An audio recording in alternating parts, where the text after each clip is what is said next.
အားလုံးမင်္ဂလာပါကျွန်တော်နေမျိုးပါဆိုတော့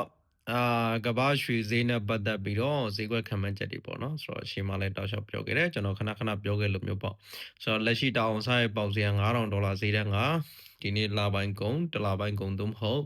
နှစ်လပိုင်း first week scan week လောက်ထဲမှာဖြစ်လာနိုင်ခြေရှိတယ်ဆိုတော့အဲ့ဒီဈေးတန်းဒီနေ့လက်ရှိမှာပဲ9000ဈေးတန်း break ဖြစ်ခဲ့ပြီးတော့မနေ့ကပြောခဲ့လို့မျိုးပေါ့နော်အတက်ကို gap ဆိုတာဖွင့်ခဲ့တဲ့စီပိတ်ခဲ့တဲ့စီကကြောင့်4988နဲ့ပိတ်ခဲ့ပြီးတော့ဖွင့်တာကကြောင့်9000ရဲ့အထက်မှာလာပြီးတော့ဖွင့်ခဲ့ပါတယ်လက်ရှိဒီ weekend တစ်ခုပြီးတိုင်းမှာ Monday ဈေးကွက်အဖွင့်နေမှာလက်ရှိမှာဆိုရင်တော့ရွှေကအမြဲတမ်းပဲအတက်ကိုအားပါတဲ့အတက်တွေပေါ့နော် gap တွေနဲ့လာပြီးတော့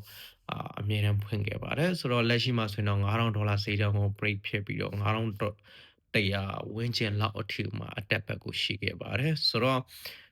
ဒီဈေးတန်းတွေကနေပြီးတော့17နိုင်လားဆိုရင်တော့17ဦးမယ်ဒါပေမဲ့တော်တော်ကြီးမှများတဲ့ဈေးတန်းပေါ့နော်ရွှေက4500တို့4300တို့ဈေးတန်းတွေကိုပြန်ပြောမယ်ဟိဆိုရင်မနေ့တနေ့ကလိုမျိုးဖြစ်နေရမနေ့တနေ့ကလိုမျိုးဈေးတန်းတွေဆိုပေမဲ့ပြောလိုက်ရင်အဲ့ဒီဈေးတန်းနဲ့တခါလေကျရင်ကျွန်တော်စိတ်ထဲမှာတော့ဒီဈေးတန်းတွေကတရင်တနည်းပဲရှိသေးတယ်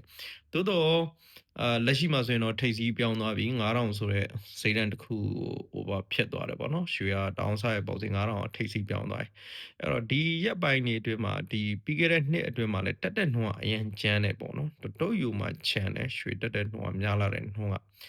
တော်သေးတဲ့ trend ကတစ်နှစ်တဲ့အကယ်၍4နှစ်လောက်ဆိုရင်တော့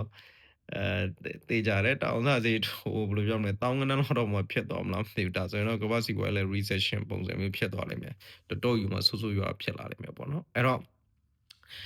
လက်ရှိဒီအနေထားကနေပြီးတက်အောင်မလားမင်းတော့ဆက်တက်အောင်ပဲဒါပေမဲ့ကျွန်တော်သတိထားမှာတကူကဈေးက over height တော်တော်ကြီးဖြစ်နေပေါ့နော် higher height တွေဖြစ်နေလက်ရှိကကြောင့်သူ့နိုင်ငံရဲ့ဒီပြည်တွင်းဒီမငြိမ်မသက်ဖြစ်နေတာတွေလည်းပါတယ်ဟုတ်ရှေ့မှာတောက်ချော့ပြောခဲ့လို့မျိုးပေါ့လူတွေကဒေါ်လာပေါ်မှာယုံကြည်ချက်နည်းလေရွှေကဘာဖြစ်မလဲဆိုရင် liquidity asset ဖြစ်တဲ့ရွှေဘက်ကိုပဲကောင်းပြောင်းလေပဲဒါအထုံးစံပဲဆိုတော့ပြောင်းတဲ့အချိန်မှာလည်းအခုလက်ရှိကတော်တော်ကြီးမှ higher high ဖြစ်နေဘယ်လောက်ထိကြောင့်ဆက်သွားမလဲအာပြောလို့တော့မရသေးဘူးပေါ့နော်ကျွန်တော်တကိုးစားအရာဆိုရင်တော့9300လောက်ထိဥမှာကျွန်တော်ဒါကျွန်တော်ရဲ့ personally ပြောတာပေါ့နော်ဆိုတဲ့အခါကျဘယ်လိုမျိုးဆက်ပြီးတော့ဖြစ်လာနိုင်ခြေရှိအောင်မလဲဒါတော့ဒီတစ်ပတ်လေးကောင်းလေးစောင့်ကြည့်ပြီးဟေးဆိုမှပို့ပြီးတော့သိရမှာပေါ့နော်အဲ့တော့လက်ရှိဒီအနေထားကနေပြီးအတက်ကရက်ပြီလားမင်းတော့မရက်သေးဘူးဆိုတဲ့အခါကျနောက်ထပ်စံချိန်သစ်စီးတန်းတွေတခုထပ်ပြီးတော့လာနိုင်ခြေရှိပါသေးတယ်ဆိုတော့ဒါလေးကိုပြောပြတာဖြစ်ပါတယ် okay trader တွေအားလုံးအကျိုးအမြတ်အများကြီးရကြပါစေကျေးဇူးအများကြီးတင်ပါတယ် thank you ပါ